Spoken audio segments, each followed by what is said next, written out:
Well, in this video, I will be LS swapping this Camaro again. That's right, a couple years ago, I LS swapped this Camaro and never finished it. This was my first LS swap, so I thought I would go the smart route, and I had a Chevy 2500 pickup. I think it was a 2003, the 6.0 with a 4L80E. I had been driving it for a while. It's a known good engine and transmission. The truck itself was, rusting out around the drivetrain, so it really seemed like it'd be a great power plant to do an LS swap with. Spent a bunch of money, got a lot of work done. Car ran, drove, and then the engine, well, let me show you. Let's try and crank it.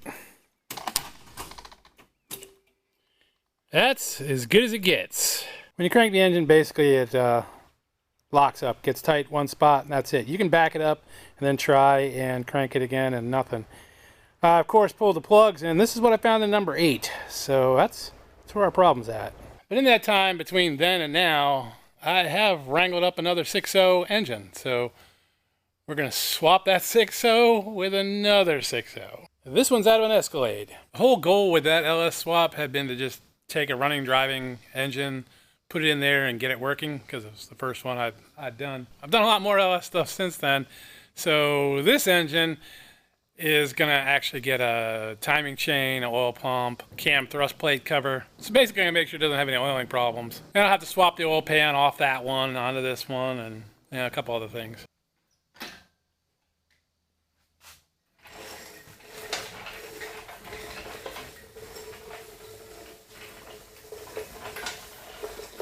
Alright, about ready to put this up on the engine stand. I'm using an LS specific plate on this engine stand. I like it a lot better than just the 4 attachment points here. This LS blocks don't have a bolt right here, so it makes it kind of uneven if you only have the 4 locations like you would normally on a engine stand. With this, you can actually use all of the bolt locations. Now, I mess around with enough LS engines that this stand is just going to be an LS stand, and that's all I'll ever use it for. You can damage these intakes real easily. They are just kind of made out of this plastic material. So a chain can destroy one of these pretty quickly. That's why I use a very long chain, so that it's not going to touch this when I bring it up. But you might want to use a strap or just take the intake off. All right, let me get a bunch of junk off of this thing.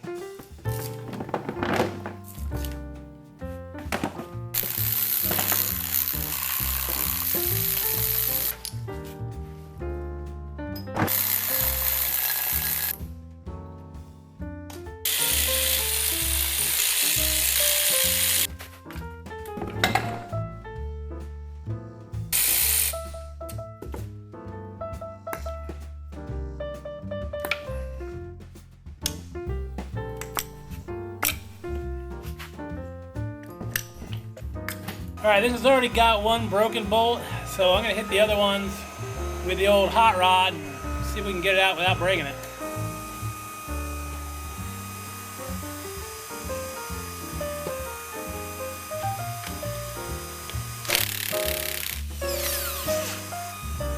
Ooh, that's glowing red.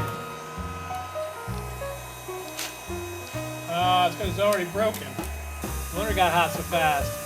That one's coming out easy enough. I'm going to leave it in there just so the exhaust manifold doesn't fall off. Yeah, it wasn't going to fall off anyway.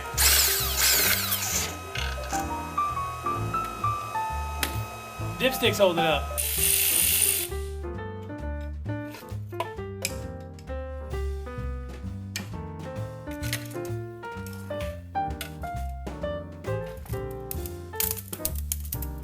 Since I'm already here and I got the hot rod out, I'm going to go ahead and try and get these 2 broken bolts out. There's a up close look at one.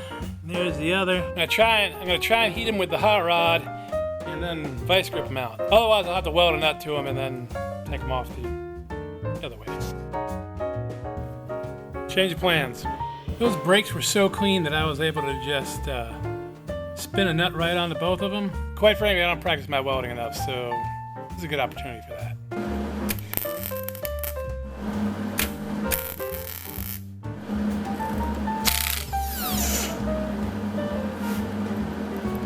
like that. Not so sure about this one. When I said I wasn't so sure, that was the time for you to tell me to stop. Come back to that one at a later date.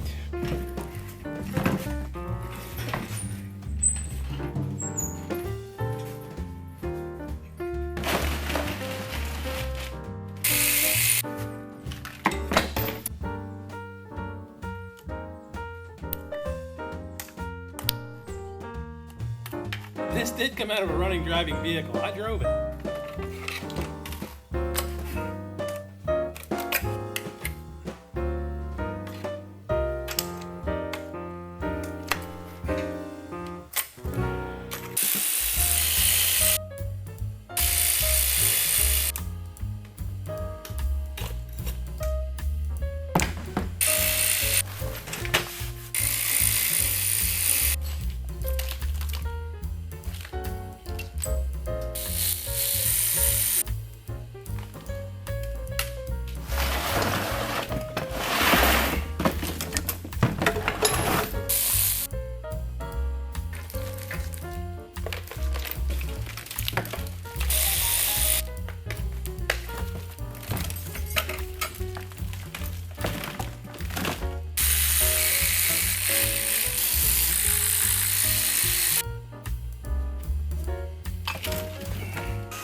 That took entirely too long.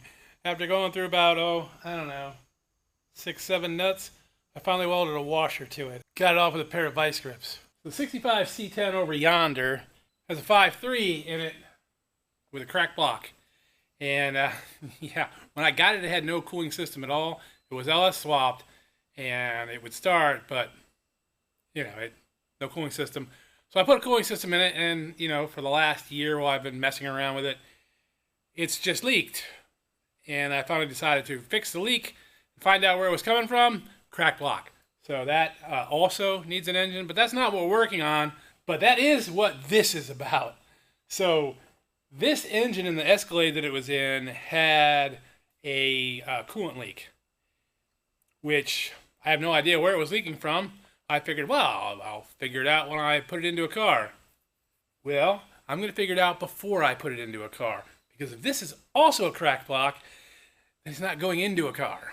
So I'm going to figure out how to hook this up so I can pressure test this engine with it on the stand. Going through some of my various hoses, I found this hose here, which I've hooked up to the lower radiator hose, and then I'll be able to pop it onto the upper radiator hose like this, and that kind of creates a loop there. And then I will hook this up over here. This is the old stuff. This is just happens to be off another vehicle I had. But should do the trick. Hopefully we'll be able to pressure test this system. At least that's the plan. Filling it up now, well, with just water. And let's see, we get this up a little bit more. There you go, we got 10 pounds. And looks like it's the only leak we've got is coming from the housing here. Oh, wait. Oh, it got a leak. Got a leak from the water pump. So I was going to replace the water pump anyways. And that is probably what was leaking on the Escalade. Should be able to see that it's coming out the front seal of the water pump. So good, it does not appear to have a cracked block like the C10.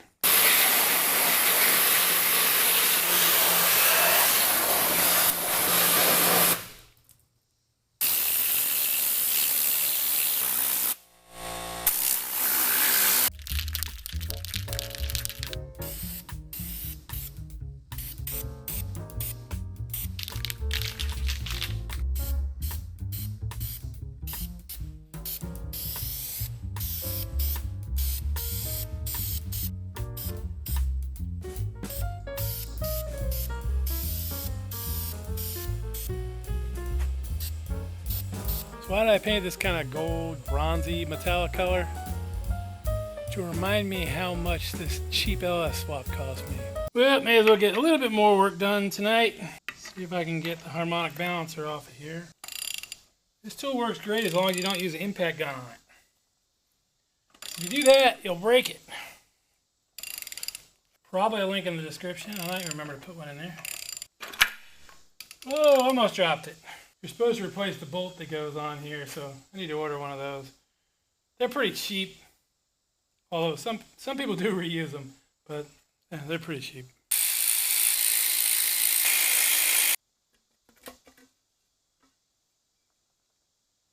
There's our timing chain oil pump.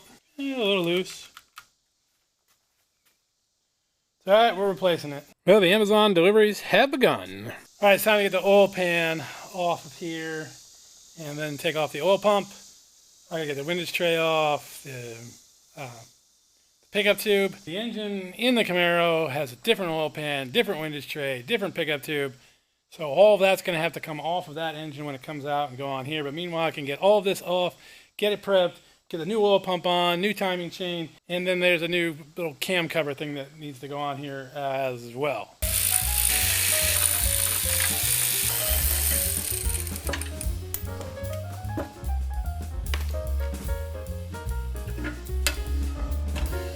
Good news, no chunks of anything in the pan.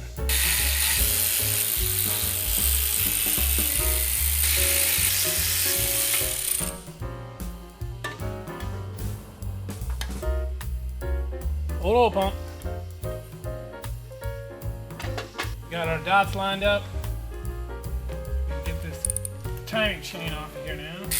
Probably mentioned that you do want to check and make sure that your timing chain matches up. 3 holes, the pin here, the little cutout here, this half ring thing. Because they're different.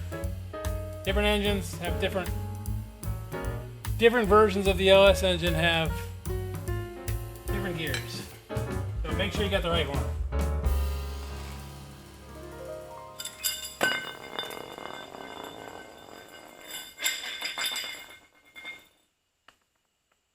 Alright, well, I'll just throw that over there too. This cover right here, I'm replacing. It's got an O-ring on the back, and this can be a source of low oil pressure. It's not expensive. This O-ring gets smashed. If you look real close, you can see there's, well, let me see here. You can see the crap on there. We definitely want to get that off. Alright, this is clean. We're going to go ahead and put our new plate on. And this did come with new bolts, which I'm going to use. Alright, this does have a torque spec. It is 18 foot-pounds.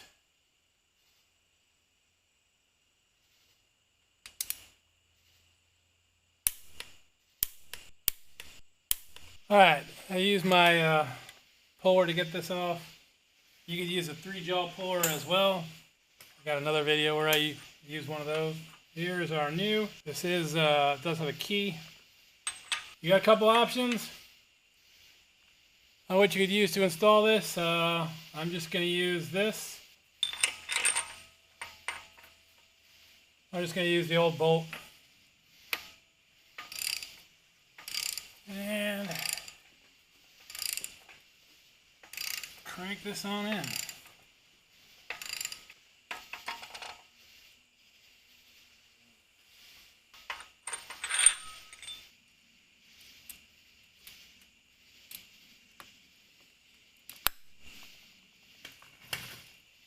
Yeah, we're good. These also have a torque spec. It is 26 foot-pounds. Alright, timing chain is done. There's a lot of talk on the internet about how to install this. But from Melanie's website, they say to put it on, put all 4 bolts in, and it should center itself. So that's what I'm going to do. Again, this does have a torque spec, so when you're using tools like I am, you don't want to crank it down. You just want to snug it. Alright, back this back down to 18. Time to get serious about getting the old engine out.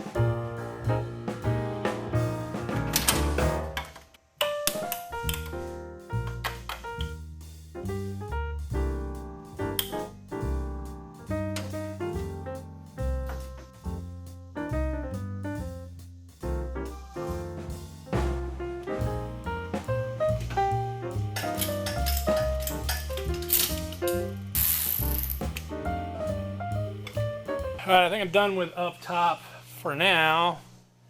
Ran out of memory on the memory card, so that's why you're missing the footage where I took the rest of this off. Time to get up in the air, take a look at the exhaust situation. I think it's just open headers, but I want to see what else I got underneath there that I need to deal with. So, going up. I don't know why I did dumb stuff like that. Look at that ground strap on there. Instead of just taking it off, I left it on. That was dumb. You know, I probably did that to remind myself that I needed to add some grounds, but wow. This is just loose. That's nothing. It's our positive cable. Right. Got to deal with the starter. And these headers. Oh, hey, look at that bolt. I guess I got to deal with that at some point too, huh? You know, that's okay though, because quite frankly, this car sits way high in the front. So I think probably need to put some 2-inch lowering springs on this thing anyway. I wouldn't be surprised if these springs are just not in right. All right, so not a whole lot to deal with down here other than the starter and disconnecting the O2 sensors. This just seemed like the simplest way to get the header bolts. Does this header come out from the bottom or the top? I don't remember. I might have put them in when I put the engine in, like at the same time.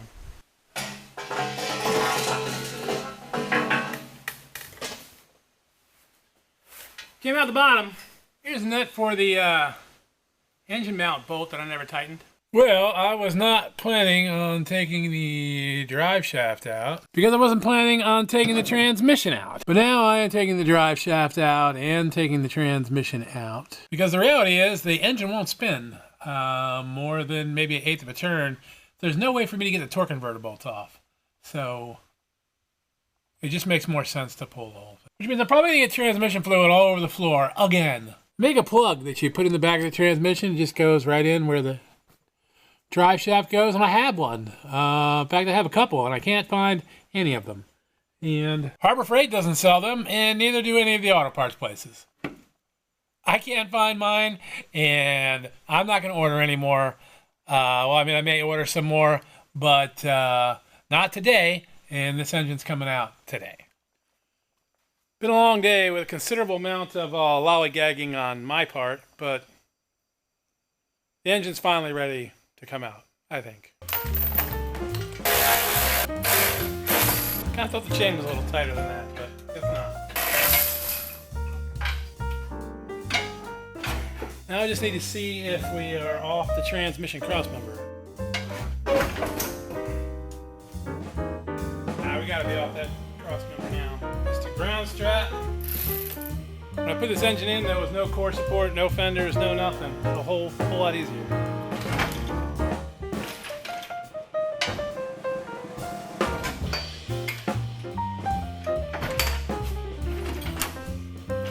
Alright, intake's coming off. I'm going to kind of set it down, take the intake off, bring the chain down much lower so I have better control. This is not optimal. Still not optimal, but at this point, I just need to get this out. Transmission weighs a ton. This is all the transmission causing this.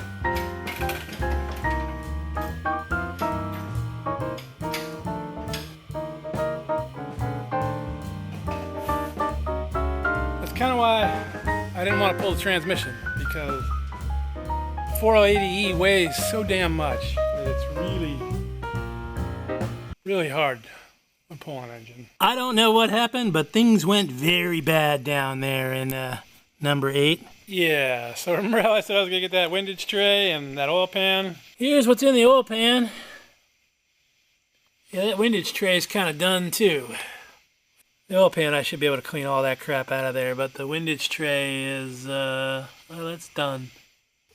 Yeah, that just kind of came apart.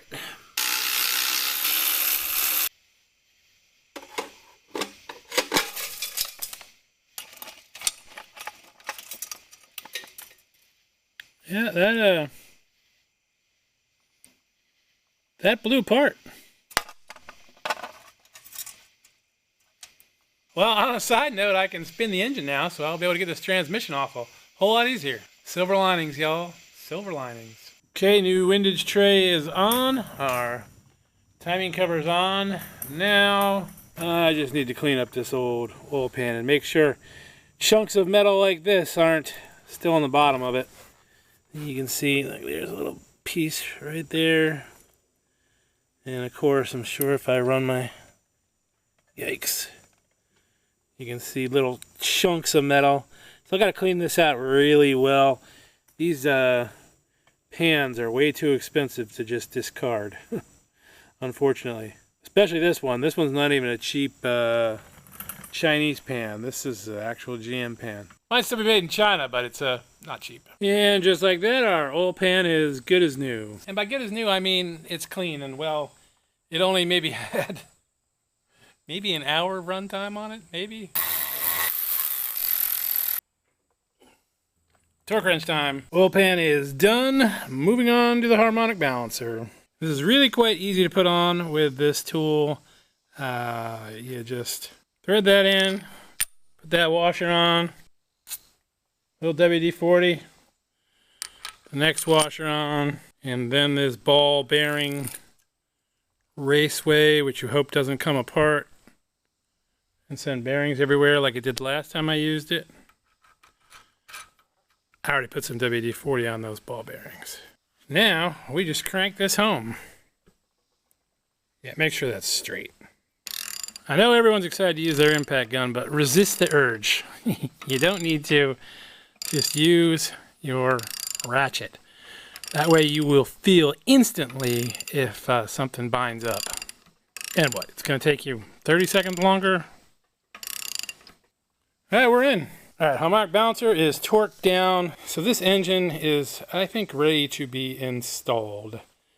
But we do still need to mate it up to the 4L80E transmission, which I just got the torque converter bolts off. It was nice with the pan off. I can actually spin the engine, so that helped out a lot. Just get these off real quick, and then I'm out of here for the evening. And success. Got a few minutes tonight to work on this, so kind of prepping this to get it ready to go in the car, and I gotta get the old one out of the way, and then we're gonna put this on the transmission. Now in another video, I am gonna disassemble this engine, and we'll look at the carnage, and I have 3 other engines that I'm gonna do at the same time, so be sure to subscribe so you can be notified when that video drops.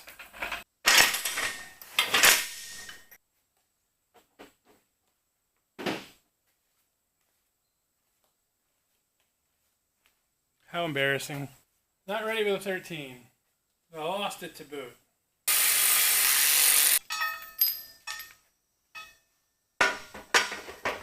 Go in their own little bag because these are for the LS plate on this engine stand.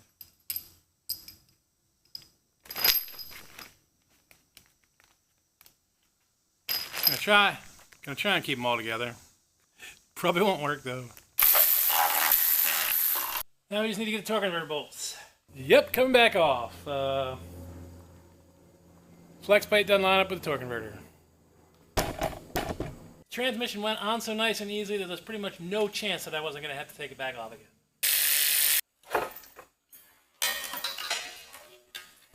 Yeah, you all saw that, didn't you? I was about to smash my fingers. That's called old age and having done that once or twice. Okay, I think this engine is finally ready to go in.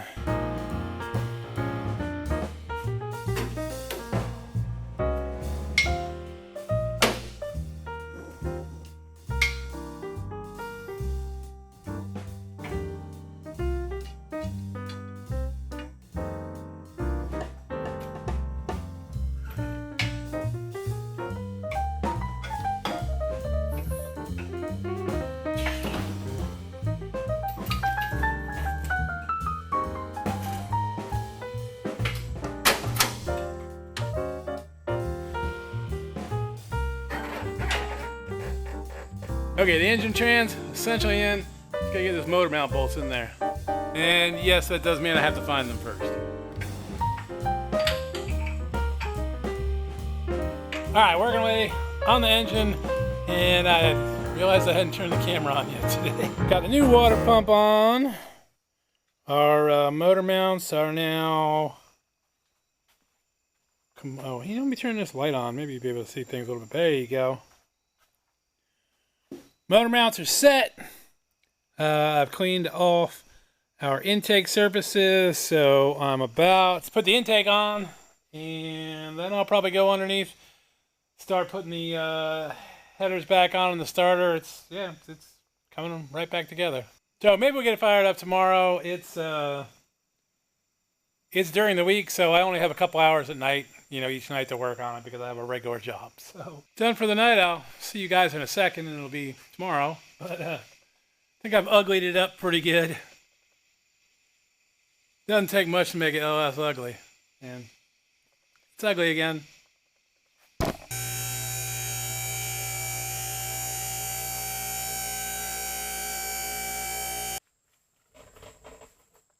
So in my old shop, I had really low ceilings, and I just kind of got used to only bringing the car up halfway and then wheeling underneath it on a stool, and I just haven't been able to bring myself to bring cars up all the way in here, so I'm a weirdo. Anywho, of course I bought the wrong filter. Of course I did. Well, I managed to get an oil filter that works. This is actually a truck oil filter, so it's not quite even, but I had it in-house, so I use that. It'll be fine. This header is sort of bolted in. It's actually got a couple bolts kind of holding it in. This one is just sitting in, but I wanted to get the starter in place, and really,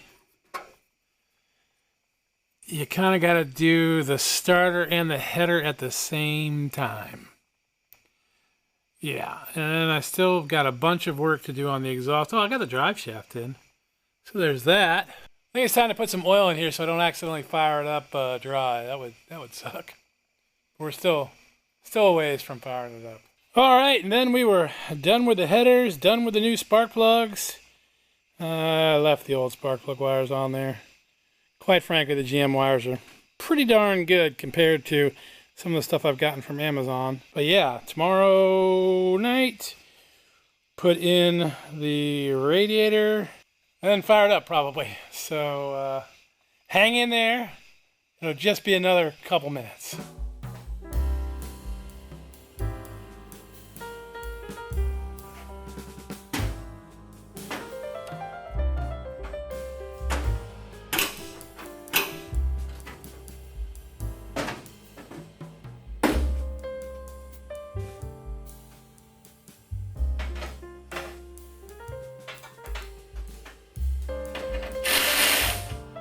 Metric's not going to work for this. Actually, it probably would. It's a ½ inch, so I suppose 13 would have worked just fine. Gotta find the hose clamps. They're around here somewhere.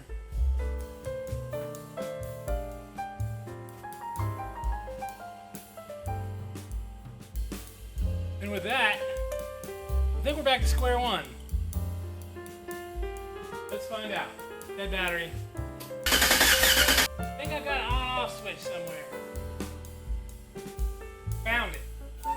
There's our fuel pump.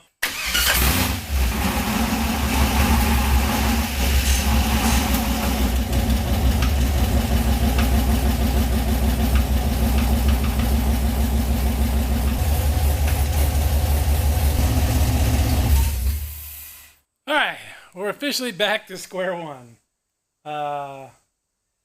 And I say that because the last time I made a video on this car, this is exactly where we left off. Car was running fine. All of this stuff was done. So let me see if I can get a little bit more done in this video. Maybe put the hood on or something. That's what I was about to do when the engine just fragged itself, so.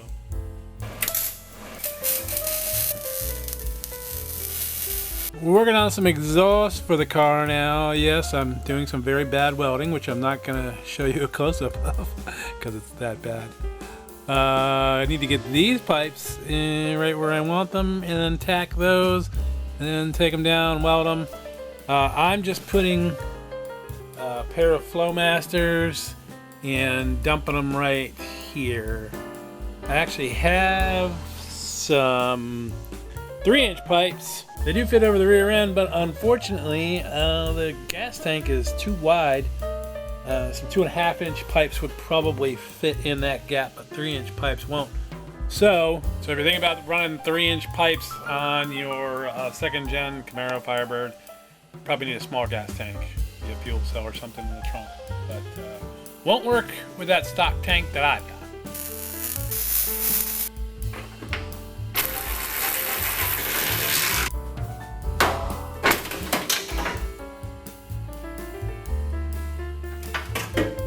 A little stiff for fiberglass.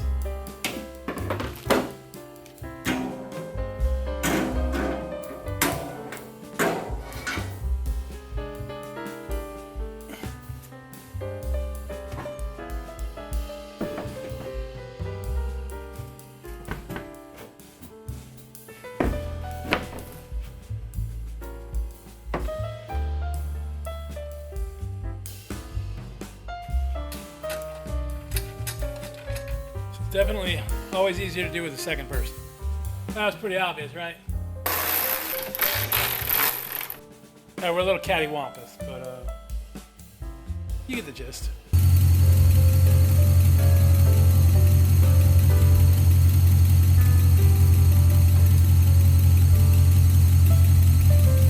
Well, looks like we need some transmission fluid. Shocker. Kind of what I get for dumping it all over the floor.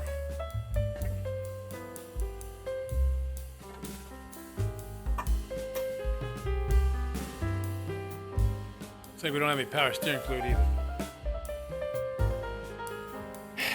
Back to the store. I'm kidding, I have some of that.